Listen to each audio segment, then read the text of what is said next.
Pourquoi certaines entreprises se lancent et disparaissent en moins de 5 ans, pendant que d'autres vont durer sur le marché en moins de 10 ans, 20 ans, 30 ans, 40 ans, 50 ans, d'autres même 100 ans, d'autres même 200 ans. La preuve, quand je lisais quand je lisais le livre de Maxime Victor, 5 ans de travail forcé ou 40 ans de prison, dans ce livre, Maxime Victor a marché une entreprise japonaise qui a été créée depuis les années 700. Une entreprise qui fabrique des boissons. Cette entreprise a été créée depuis les années 700, mais l'entreprise existe toujours au Japon. Pourquoi une entreprise peut tenir pendant plus de 50 ans, 100 ans, 70 ans, et d'autres meurent en moins de 5 ans? Donc, dans cette vidéo, nous allons démystifier les secrets cachés, c'est-à-dire les secrets cachés des multinationales, qui fait qu'une entreprise peut tenir sur le long terme. Par exemple, prenez l'entreprise de Apple. L'entreprise Apple, que tout le monde connaît, qui vend des téléphones iPhone, iPad et qui vend des AirPods. L'entreprise a été créée en 2007 par Steve Jobs, qui a tiré revanche en 2012, si je ne me trompe pas. Le PDG de Apple, Steve Jobs, a rendu la main en 2012 par un cancer, malheureusement, à l'âge de 50 ans, 52, 53 comme ça. Donc, mais pourquoi l'entreprise Apple continue de tenir sur le long terme? Or, pourtant, certaines entreprises, même les PDG me disent bien, mais l'entreprise va faire faillite. Pourquoi? Donc, si vous venez de me découvrir, moi, c'est Adama Soro. Dans cette chaîne, je parle régulièrement du business, je parle également de l'intelligence financière ou de l'éducation financière et je parle également de la technologie. Si les thématiques vous intéressent, est-ce que vous êtes au bon endroit? N'oubliez pas d'activer la cloche de notification pour améliorer les éventuelles vidéos que je partage sur la chaîne. Donc, comme je le disais au début de la vidéo, nous allons démystifier les secrets cachés qui peuvent permettre à une entreprise, qui permet aux grandes boîtes de tenir sur le long terme. Parce que quand vous regardez les grandes entreprises comme les entreprises comme Coca-Cola, Coca-Cola existe depuis plus de 50 ans, 60 ans.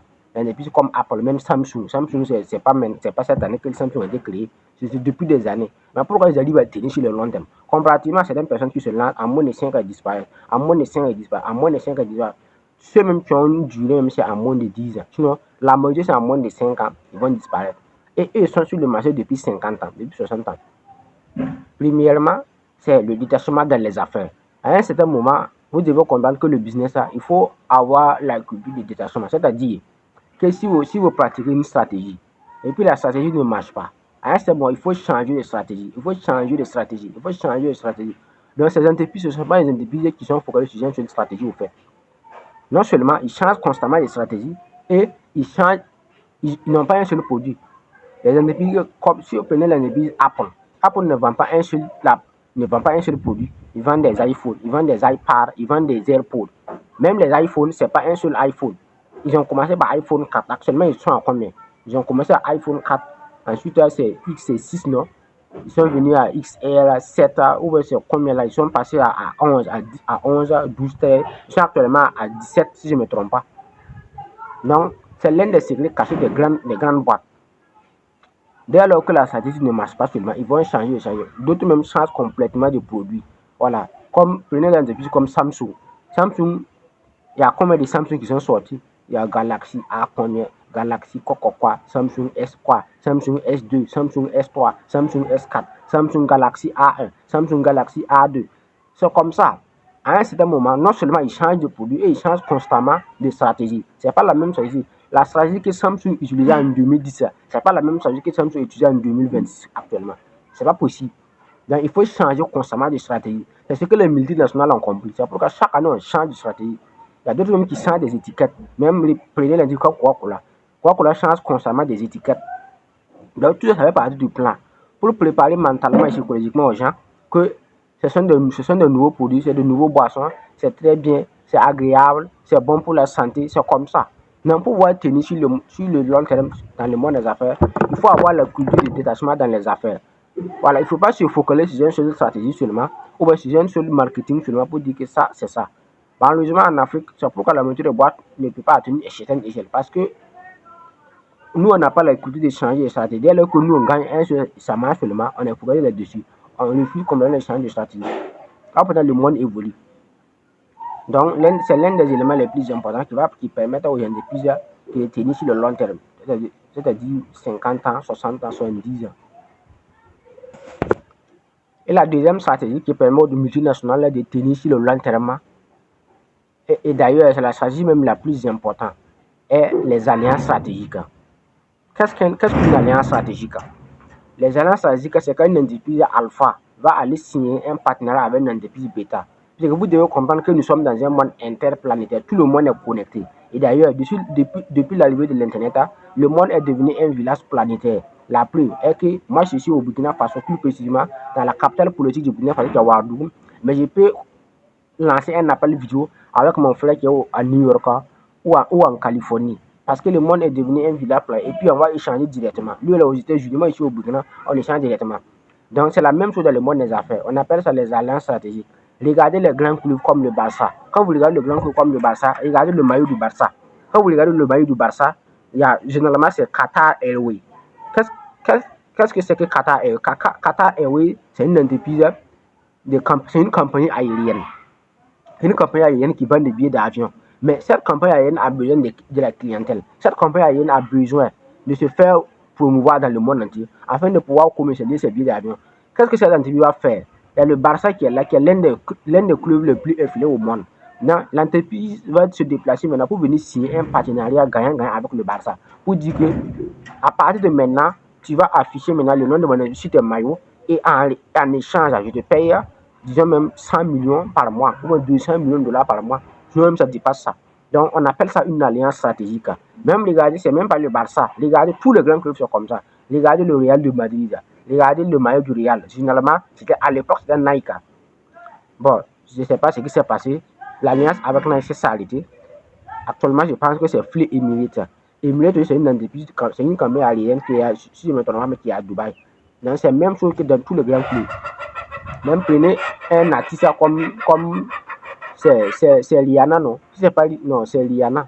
Oui, c'est Rihanna. Si Rihanna est devenue milliardaire. Pourquoi? Grâce à sa marque de produits cosmétiques.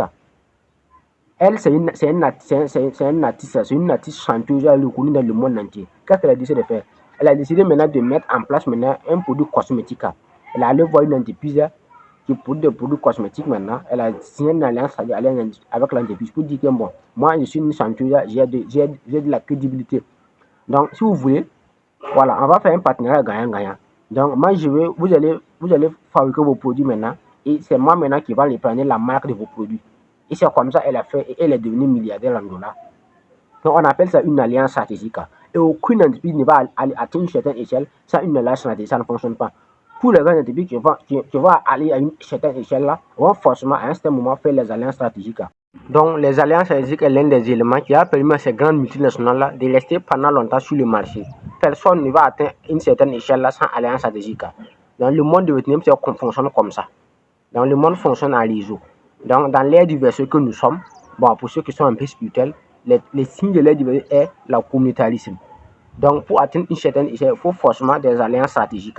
Donc, les alliances stratégiques, ça existe même dans le monde spirituel. On parle d'alliances dans le monde spirituel.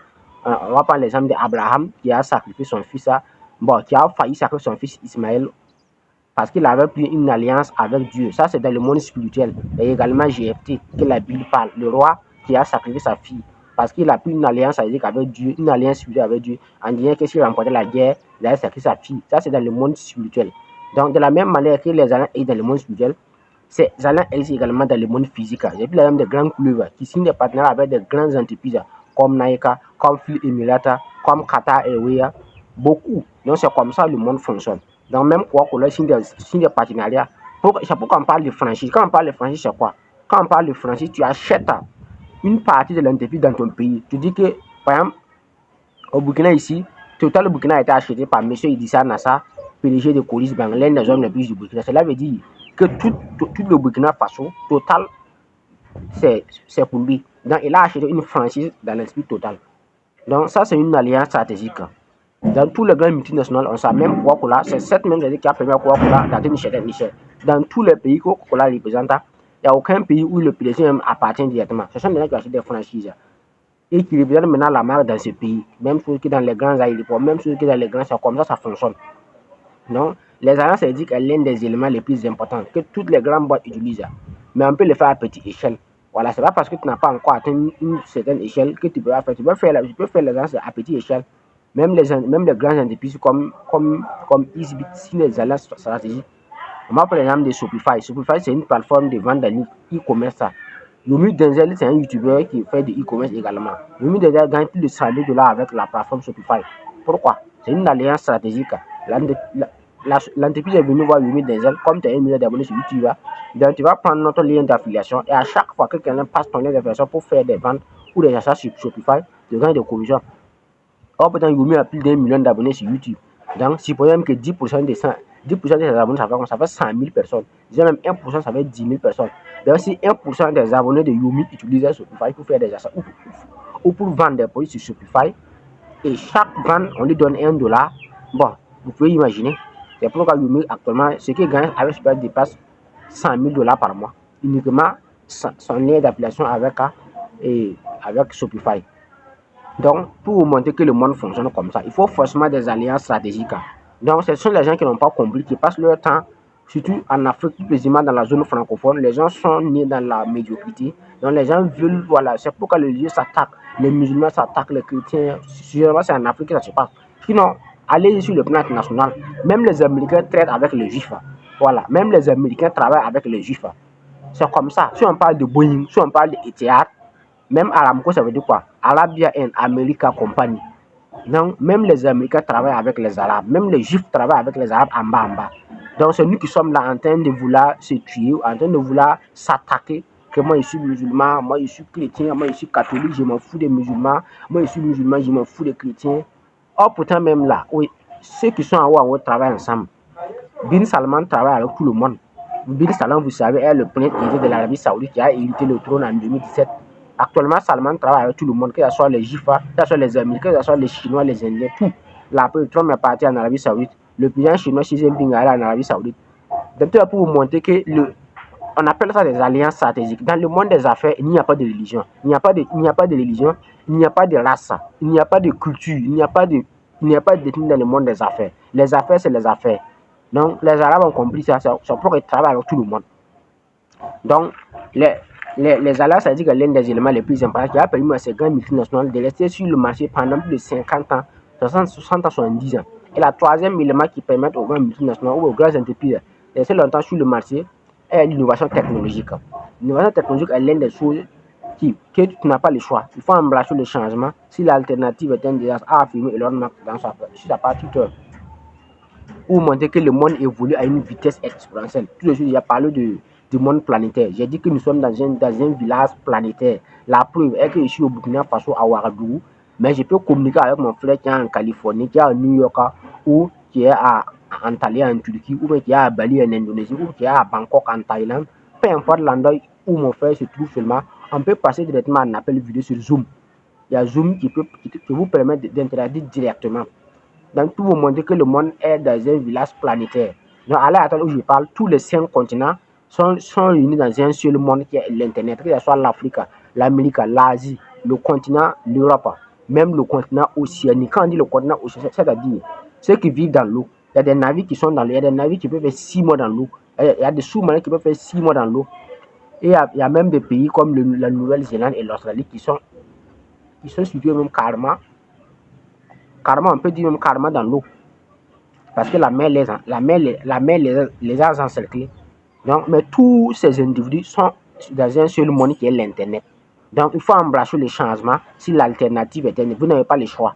Donc, les grands individus, comme vous voyez, s'adaptent à l'évolution du monde, s'adaptent à la technologie. Voilà, c'est pourquoi iPhone actuellement sont à iPhone 17. Bientôt, ils vont sortir les 18. Mais pourquoi nous continuons pour des iPhone 4 ou des iPhone XR ou des iPhone 7? Parce que le monde a évolué. Donc, soit tu vas évoluer ou tu vas disparaître. C'est comme ça. Même les grands individus comme Samsung, c'est comme ça. Même au niveau de l'aviation, les compagnies aériennes, tout évolue. Même au niveau du sport, vous avez vu actuellement qu'il y a la VAR. Moins de faut pas seulement on siffle hors jeu et puis on enlève le but. C'est pas comme à l'époque où on peut marquer et puis on est en train de douce. Non, actuellement c'est scientifique, c'est technologique. Voilà, il y a un puce au niveau du ballon. Dès lors que le ballon franchit les lignes de gardien seulement, ça sonne automatiquement au niveau de la vie pour dire que le ballon est rentré.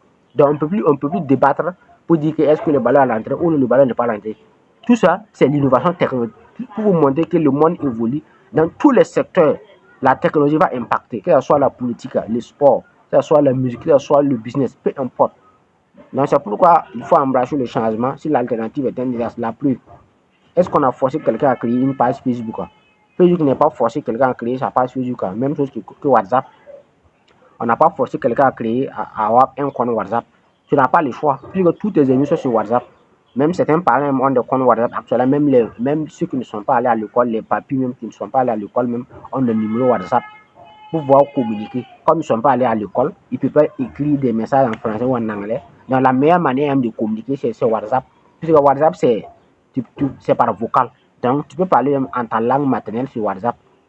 Hop, donc ce qui fait que même que WhatsApp même est un moyen même pour ceux qui ne sont pas allés à l'école même de pouvoir interagir. Donc actuellement, tout le monde s'adapte, on n'a pas le choix. Donc ces entreprises aussi s'adaptent à l'évolution du monde pour pouvoir rester sur le long terme. Donc c'est la condition sine qua non. La condition sine qua non pour rester sur le long terme sur le marché, c'est l'innovation technologique. Et la dernière stratégie que ces grandes boîtes utilisent pour rester longtemps sur le marché, et la dernière stratégie que ces multinationales utilisent pour rester longtemps sur le marché est la puissance de la visibilité. La visibilité est l'un des éléments les plus importants. Et MD de Marco l'a cité dans son livre L'autorité du millionnaire, que toute richesse utilise la loi de l'impact. Toute richesse utilise la loi de l'impact. Il n'y a aucune richesse qui n'utilise pas la loi de l'impact. Tout de suite, j'ai parlé des alliances stratégiques où les grandes boîtes vont signer des partenariats avec les grands clubs. Pourquoi? C'est pour avoir de la visibilité. Quand une entreprise comme Nike va avoir un club comme le Real pour signer des partenariats et le nom de l'entreprise va s'afficher maintenant sur la maillot du Real. C'est une alliance stratégique. Cette alliance stratégique, quel est l'objectif de cette alliance stratégique? L'objectif de cette alliance stratégique, c'est pour attirer la visibilité aux yeux du monde sur l'entreprise. Même chose que le Barça. Si une entreprise comme Qatar Airways part signer un partenariat avec le Barça, et maintenant le nom de l'entreprise s'affiche maintenant sur le maillot du Barça. Donc, quel est l'objectif de cette alliance stratégique? L'objectif de cette alliance stratégique, c'est avoir une visibilité sur l'entreprise. Parce que quand le Barça va sortir plus jouer, c'est plus de 100 millions, je dirais même 200 millions de personnes qui regardent le match, surtout en Ligue des Champions. En Ligue des Champions, actuellement, il y a plus de 200 millions de personnes dans le monde entier qui regardent le match. Donc, tous les 200 millions de personnes vont savoir qu'une entreprise existe qu'on appelle Qatar Airways, ou qu'on appelle Free Emirates, qu'on appelle Nike. C'est comme ça. Même, c'est même pas ça. Regardez même le tour de le terrain, c'est un rectangle. Donc, quand le match commence, regardez, il y a des panneaux qui encerclent le terrain. Et généralement, quand vous regardez ces panneaux, vous allez voir des entreprises comme, généralement, c'est Crypto.com, XBeta, Melbeta. Regardez bien. Quand vous regardez le match, c'est comme tout le monde est concentré sur le match. Oh, le Real a marqué, oh, le Barça a marqué. Et tout le monde commence à crier. Oh, pourtant, ce sont des milliards de dollars qui sont en jeu. Voilà, ce sont des milliards qui sont en jeu. Regardez même la forme du terrain, puisque le terrain est encerclé par des panneaux. Et chaque 5 minutes, il y a des affiches qui passent. Généralement, il y a Pepsi, il y a XBeta, il y a Melbeta, il y a Crypto.com, il y a Binance. Donc, il y a les entreprises, tout ça, ils ont payé de l'argent. Les entreprises ont payé des milliards, je dirais même des millions de dollars pour que les affiches même passent là-bas. Parce qu'ils veulent quoi? La visibilité. Parce que plus tu es visible, plus tu es connu. Plus tu es visible, plus tu es connu. C'est pourquoi à l'heure actuelle, Coca-Cola continue d'investir des milliards de dollars dans la visibilité. Coca-Cola continue d'investir des milliards de dollars pour signer des alliances stratégiques avec même des autobus. Et quand tu coupes les tickets du bus, tu vois la marque Coca-Cola qui est dedans. En Europe, c'est comme ça. Même en Amérique du Nord, la plupart de ceux qui coupent les tickets de bus voient les marques de Coca-Cola là-dessus. Pourquoi? C'est pour attirer de la visibilité. Donc, pour vous montrer que la visibilité, elle est incontournable. Donc, comme les grandes boîtes ont compris ça, ils vont signer des alliances stratégiques avec les grandes clubs, voire même les grands individus, des liens. Donc, c'est la même chose. Même récemment, Cristiano Ronaldo, le meilleur joueur du monde, a signé une alliance avec Binance. Binance, comme vous le savez, c'est une entreprise. Bon, c'est pas une entreprise, c'est une plateforme de crypto-monnaies qui vend des cryptos. Tu peux rentrer, acheter des cryptos ou vendre tes cryptos. Tu peux également faire du trading, prendre des positions sur le marché bouger à travers Binance. Donc, récemment, ils ont signé une alliance avec Cristiano Ronaldo. Pourquoi? C'est pour avoir de la visibilité. Parce que toute richesse utilise la loi de l'impact. Toute richesse utilise la loi de l'impact. C'est comme ça. Donc, même les joueurs, ils sont payés en fonction de la visibilité qu'ils gagnent. Par exemple, si vous prenez un grand joueur comme Erling Haaland qui a un salaire de plus de 60 millions d'euros par an à Manchester City. Or, il y a des joueurs qui gagnent moins de 5 millions d'euros à Manchester City. Mais pourquoi lui, il gagne 60 millions? Parce que Erling Haaland a une visibilité plus importante que les autres joueurs. Voilà, les joueurs sont payés en fonction de la visibilité qu'ils gagnent. C'est même ce qu'au Real de Madrid, les grands joueurs comme les Kylian Mbappé, les Vinicius Junior, ils sont payés en millions d'euros par an. Or, il y a certains joueurs qui gagnent moins que ça. On va prendre l'exemple d'Anthony Rudiger, d'Eduardo Camavinga. Bon, ils sont bons, mais ils gagnent moins que les autres. Pourquoi? Parce que leur impact est moins que les autres. la manière dont Kylian Mbappé impacte le monde, la manière dont Vinicius Junior impacte le monde, c'est pas la même chose que Anthony Rudiger, c'est pas la même chose que Eduardo Camavinga. Donc naturellement, le salaire de Kylian Mbappé et de Vinicius Junior sera largement supérieur à celui de Eduardo Camavinga ou à celui de Anthony Rudiger. C'est comme ça. Donc toute richesse utilise la loi de l'impact. Donc a affirmé MD de Marco dans l'autoroute des millionnaires. Donc voilà les 4 stratégies que toutes les grandes multinationales ont utilisées depuis longtemps, depuis des décennies, et qui continuent d'utiliser pour pouvoir rester sur le marché depuis 50 à 60 à 70 ans. Donc c'était Adama Soro, et comme toujours, la vision qui vous transforme.